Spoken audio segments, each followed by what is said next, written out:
Isolating the genetic gain is key. So they did this controlled experiment, 12 weeks long. They took F4 and F1 fish, same age, 3 months post-hatch, put them in identical tanks, identical conditions, side by side, until 6 months. And the results? Really clear. Yeah. The F4 group ended up 10.5% longer and, get this, over 41% heavier. 41% heavier in just 12 weeks under identical conditions. Exactly.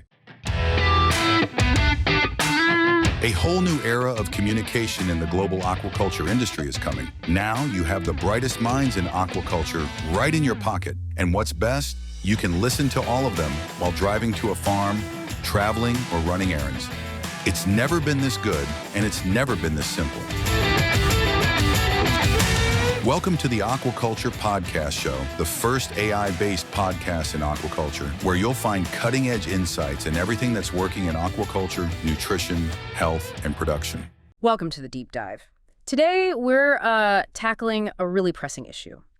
How aquaculture needs to adapt. Rising food demand, climate challenges, we need innovation. So how do we diversify, optimize aquatic food production? Our focus is the Australasian snapper, Chrysophrys auratus. It's culturally important, ecologically significant, and it looks really promising for farming. A good potential alternative to, say, Chinook salmon, especially with their issues around warmer waters. Exactly. That's what we're diving into today. We're looking at some, frankly, compelling findings from this breeding program in New Zealand. It's been running a long time, since 2004. So our mission really is to unpack these multi-generational gains they've seen in snapper performance, particularly this F4 cohort. What does it all mean for growth, survival, efficiency on a commercial scale? Why Genetics turns podcast airtime into brand authority. We don't sell ads, we elevate voices. Curious how far your voice can go to become a reference in the industry and attract more leads? Scan the QR code and discover how we can turn your expertise into unmatched brand authority. Let's transform expertise into influence, starting now. Okay, so let's trace that journey. How did they actually get to this point? It started back in 2004, right? And those early stages, F0 to F2, that was more about traditional domestication. Pretty much. They began with wild broodstock, specific places, Marlborough Sound, Tasman Bay, building that initial genetic foundation. Right. But then things got really interesting, starting with the F3 generation. That's when they brought in advanced genomic selection. They started using data from high-density genetic markers. And crucially, they managed co-ancestry very carefully. Okay, what does that mean in practice, managing co-ancestry? Well, it's about maintaining genetic diversity, essentially avoiding too much inbreeding while still pushing hard for improvements in those key traits like growth. It's a balancing act. Got it. And it wasn't just the genetics, was it? You mentioned hatchery management, too. No, absolutely not. That was critical. They made parallel advances there, sort of working together with the genetics. Mm-hmm. They adapted techniques used for Japanese red sea bream, like reducing larval density way down, less than 20 per liter. Wow, that's low. Yeah, and keeping temperatures really precise, 22, 23 Celsius. They even switched to algal paste substitutes instead of live algae. That and paste. Consistency. Yes, exactly. Consistency and ultimately better survival rates. That early larval stage is always a bottleneck, so improving survival there is huge. Okay, so methods improved, genetics improved. Let's talk results.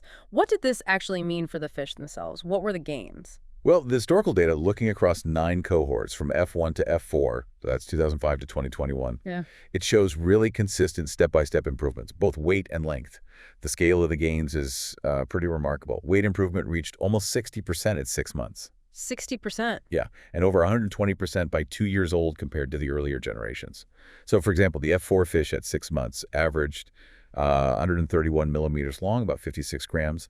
The unselected F1s, more like 119 millimeters and just under 40 grams. That's a substantial difference on a farm level. Huge difference. And survival improved, too. A nearly 5% edge during the larval phase for F4 compared to F1. That early stage again, critical. Absolutely. And then another 7% improvement between 3 and 6 months. That all adds up. You mentioned the hatchery improvements helping survival.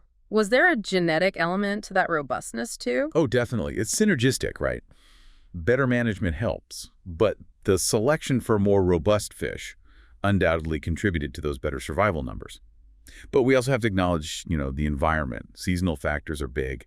The data clearly showed weight gain was best at warmer temperatures, 23 degrees C. And dropped off in the cold. Yeah, minimal growth, sometimes even negative, when water dropped to, say, 9, 12 degrees C in winter. Okay, so that raises the obvious question. How do you know these big gains are really genetic? And not just because maybe the F4s experience slightly better conditions or warmer years overall. Right, isolating the genetic gain is key. So they did this controlled experiment, 12 weeks long. They took F4 and F1 fish, same age, 3 months post-hatch, put them in identical tanks, identical conditions, side by side, until 6 months. And the results? Really clear. Yeah. The F4 group ended up 10.5% longer and, get this, over 41% heavier. 41% heavier in just 12 weeks under identical conditions. Exactly.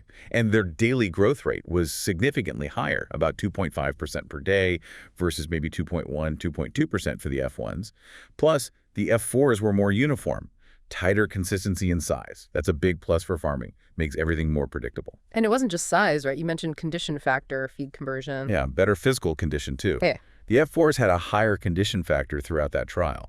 Basically, they were healthier, plumper for their length, started higher and finished higher than the F1s. It's congesting better feed use. Precisely. And earlier work on the F3 generation had already shown big jumps in feed conversion efficiency, like 33 to 73% better than unselected fish.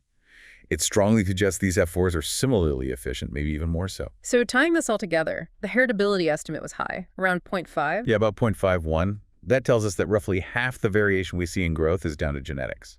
Makes snapper a really good candidate for this kind of selective breeding. Highly responsive. And when you compare these gains, like that 40% weight increase over 4 generations, how does that stack up against other species? Salmon, trout? It's substantially higher.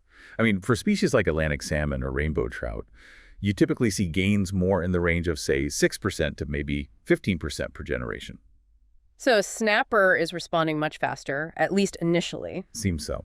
This combination of, initial domestication effects plus the powerful genomic selection seems to have created this high-performance line really effectively. Faster growth, better survival, more uniformity. These are the things that directly cut costs and boost yields on a commercial farm. It hits the bottom line. And thinking practically, that faster early growth, does that open up new management options? Potentially, yes. Getting fish bigger, faster, might mean they can go into sea pens earlier.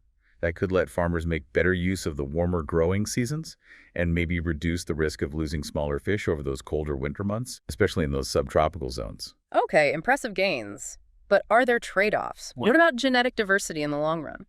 That's always a crucial consideration. You're selecting hard for certain traits. You risk narrowing the genetic base, losing variation. You need to actively manage that. Careful genomic monitoring is essential. Tracking relatedness, avoiding too much inbreeding.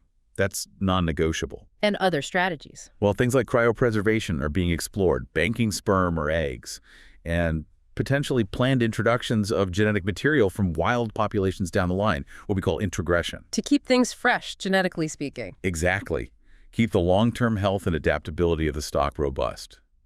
And there's ongoing work, too, looking at trait correlations, making sure selecting for fast growth doesn't accidentally cause issues with, say, maturation timing or stress response. You have to watch for those potential antagonistic effects. Right, optimizing the whole animal, not just one trait. Precisely. And finally, bringing it back to that bigger picture, climate change. Yes, it adds real urgency to diversifying aquaculture. We know rising sea temperatures are a threat to cold water species like salmon in some areas. So species like snapper, which tolerate warmer water better, they could be really important. They could help expand where we can farm, increase the overall resilience of the sector in places like New Zealand and potentially elsewhere too. So wrapping up this deep dive then, it feels like this snapper program is a really compelling case study. It shows how you can combine, traditional domestication groundwork with these cutting-edge genomic tools. And the result is a fish that grows fast, survives well, and looks genuinely viable for large-scale farming. It really does. It affirms that these modern breeding approaches work, and work well. And it highlights just how important species diversification is going to be, especially now that genomic tools are becoming, more accessible. This success story could definitely serve as a blueprint for similar efforts elsewhere, particularly in regions looking for climate-smart aquaculture options. So something for you, our listener, to think about. How could these kinds of genetic advancements start reshaping global food security as our climate continues to change? And maybe, what's the next species that could follow this kind of path and really transform a regional aquaculture sector? If you enjoyed this episode, make sure to follow the Aquaculture Podcast Show on your favorite platform.